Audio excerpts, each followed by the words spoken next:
Hello, this is Sabika Syed and welcome to the print headlines. Petrol diesel prices hiked by 3 rupees across all variants. In response to the price and supply pressures created by the West Asia crisis, oil marketing companies today hiked the prices of petrol and diesel by 3 rupees per litre across all variants. That is, the latest price hikes extend to both the regular variants of petrol and diesel alongside the premium and high octane products. Opposition parties slam fuel price hike. Kharge says Modi government's leadership crisis is the reason of this crisis. Congress President Mallikarjun Kharge today slammed the Modi government over the fuel price hike, alleging an economic crisis in the country due to the government's leadership crisis, lack of vision and incompetence. In a post on X, he said this crisis is a government-made crisis, the consequences of which the people of the country are bearing out of their own pockets on petrol, diesel and LPG. The Congress president said when diesel prices rise, inflation has a cascading effect across the country, adversely affecting everyone, from industries to household budgets and farmers. Former Deputy Chief Minister of Rajasthan, Sachin Pilot, also criticized the move, alleging that fuel prices were intentionally kept unchanged during the elections. He said, and I quote, "It was already decided, take votes first, then raise prices." Former Kerala Chief Minister Pinarayi Vijayan also termed the central government initiated hike in fuel prices as a treachery of public welfare. Trinamool Congress leader Derek O'Brien said, and I quote, "First they loot your vote, then they kick you where it hurts. Pathetically predictable." BJP defends fuel hike, says India kept price rise to 3% amid global surge. The Bharatiya Janata Party today defended the hike in fuel prices, claiming that India managed to shield citizens from the global oil shock for more than 2 months, while implementing only a limited and calibrated increase, even as several countries witnessed a steep price rise. BJP IT cell head Amit Malviya said India recorded one of the lowest increases among major economies, with petrol prices rising by 3.2% and diesel by 3.4%. National Testing Agency announces NEET-UG re-exam on June 21.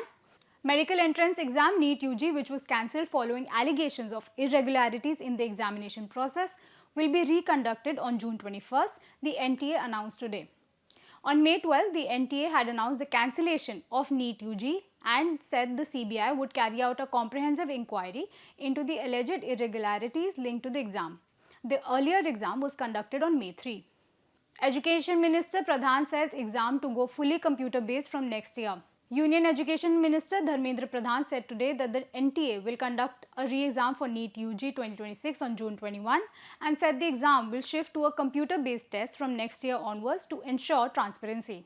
The Union Minister said that the government would not let the malpractice happen again and that it was sensitive to the hard work that students put in for exam preparation. Gautam Adani agrees to $18 million penalty in US bribery case. Billionaire industrialist Gautam Adani has agreed to pay an $18 million penalty settlement in a US civil court case linked to corruption without admitting guilt, his company said today. The penalty payment comes as US prosecutors are reported to be set to drop charges against Adani. The complete settlement, subject to court approval, involves an $18 million penalty, of which the balance $12 million will be paid by his nephew Sagar Adani, who was also facing the SEC claims. The November 2024 indictment in New York accused the industrialist and multiple subordinates of deliberately misleading international investors as part of a vast bribery scheme. Compromise PM didn't sign trade deal with US but a bargain for Adani's release, says Rahul Gandhi.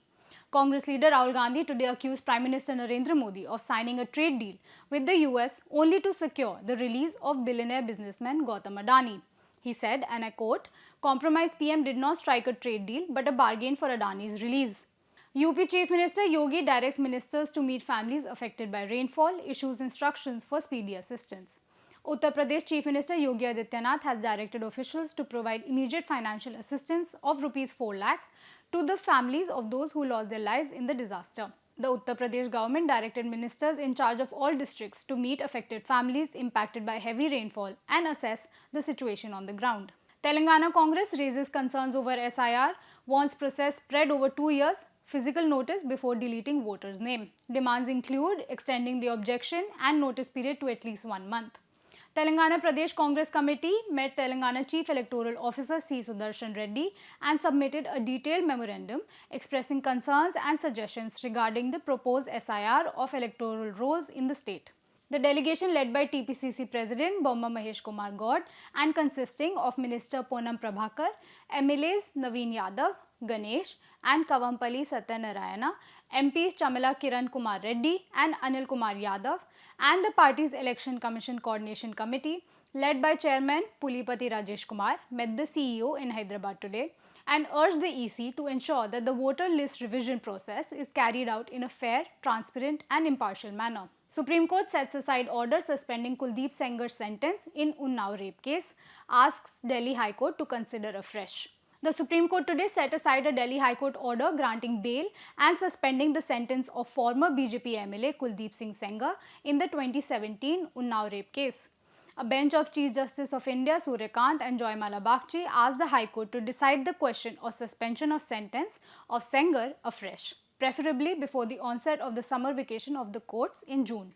The court said the High Court must hear all the parties, including the counsel of the survivor of the crime, on the question of suspension of sentence. Now in the Aravali row, Supreme Court says won't pass order in favor of mining leaseholders for now. The Supreme Court today said it won't pass any order in favor of mining leaseholders for now, as it has been getting quite disturbing feedback regarding mining in the Aravali Hills and range. The CGI observed, and I quote, "Lots of things are happening there, we are getting feedback and it is quite disturbing." The Apex Court said there were specific ecological issues, and in February it had asked the Environment Ministry and other stakeholders to suggest names of domain experts for a panel to define the Aravali Hills and ranges. PM Modi tells UAE President that impact of West Asia conflict is being felt globally. Prime Minister Narendra Modi, who arrived in the UAE today, held talks with President Sheikh Mohammed bin Zayed Al Nahyan and condemned the attacks on the country amid the West Asia war. PM Modi said, and I quote, "India is ready to extend all possible support to bring peace." The two countries also signed key pacts over strategic defense cooperation, petroleum reserves and supply of LPG. BRICS talks end without joint statement exposing divisions over war in Iran. Top diplomats from BRICS nations, including rivals Iran and UAE, failed to issue a joint statement today after a two-day meeting in Delhi, leaving host India to release only a chair statement that exposed their differences. Tehran had wanted the grouping of emerging economies to condemn the US-Israeli war on Iran and accuse US ally, the UAE, of direct involvement in military operations against it. India said in the statement and outcome document, and I quote, "There were differing views among some members as regards to the situation in West Asia or the Middle East region." UAE's special relationship with Israel-US blocked BRICS joint statement on Iran war, says Araghchi. Iranian Foreign Minister Sayyid Abbas Araghchi today said the United Arab Emirates and its special relationship with Israel and the US blocked a joint statement at the BRICS Foreign Ministers meeting in the national capital. While the Iranian Foreign Minister did not directly name the UAE, he was categorical that a country that houses US bases and has a relationship with Israel blocked the language of consensus on the situation in Palestine.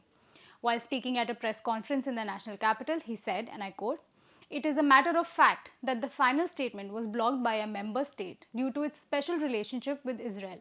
The state also houses US assets in the region. The war has shown that the US is not a source of security for them, but a source of insecurity." The BRICS foreign ministers meeting ended with no joint statement, but a chair statement, as member states had differences with regards to two specific paragraphs. India calls for UNSC expansion, says lack of reform constrains global body. India has strongly called for expansion of the UN Security Council, with External Affairs Minister S. Jaishankar saying that the effectiveness and credibility of the global body will remain constrained without reforming it. Jaishankar made the remarks at a conclave of the foreign ministers of the BRICS nations in New Delhi. CIA director visits Cuba as island nation runs out of oil. The head of the CIA visited Cuba yesterday, an extraordinary step up in contact between Washington and Havana, as the communist-run island reels from US pressure, declaring that it is out of oil. The Central Intelligence Agency, at the heart of the decades-long struggle between the US and Cuba, confirmed a Cuban government statement about Director John Ratcliffe's visit. Australia bans neo-Nazi network under new law that criminalizes hate groups. Australia identified a neo-Nazi network as the second organization being banned under its new law, criminalizing hate groups and support for them. The group, formerly known as the National Socialist Network and sometimes called White Australia, said it would disband after the government in January passed the law allowing certain organizations to be banned. The law was in response to the anti-Semitic attack on Hanukkah celebrations at Sydney's Bondi Beach in December, in which 15 people were killed. Anthropic Gates Foundation launched $200 million partnership for AI in health and education. Anthropic and the Gates Foundation have pledged $200 million to back artificial intelligence related public goods and areas including health and education. Support from Anthropic's technical staff and usage credits for its Claude AI will account for its half of the financial commitment, while the Bill Gates co-founded Gates Foundation will provide grant funding, program design and expertise. One initiative will equip research centers to use Claude to predict drug candidates for treating HPV, preeclampsia, diseases that have been less commercially attractive for pharmaceutical companies to research. Vishal Bhardwaj and Shaunak Sen team up to mentor India Co-Production Fund. Humans of Cinema and Safarnama Pictures have launched a landmark feature film co-production fund of Rs 40 lakhs, designed to back an emerging filmmaker with a distinct voice and a clear vision. In a boost to the independent ecosystem, Academy Award nominated filmmaker Shaunak Sen and globally acclaimed author Vishal Bhardwaj have joined the initiative as mentors. Sen is also attached to the selected project as an executive producer. Madhuri Dixit and Tripti Dimri's comedy drama Maa Behan gets release date. Madhuri Dixit and Tripti Dimri's upcoming comedy drama Maa Behan finally has a release date. The makers announced that the film will be released on Netflix on June 4. Directed by Suresh Triveni, the film also stars Dharna Durga, Ravi Kishan, Gitanjali Kulkarni, Arunodoy Singh and Shardul Bhardwaj in pivotal roles. That's all we have for you today. We'll be back tomorrow with the latest.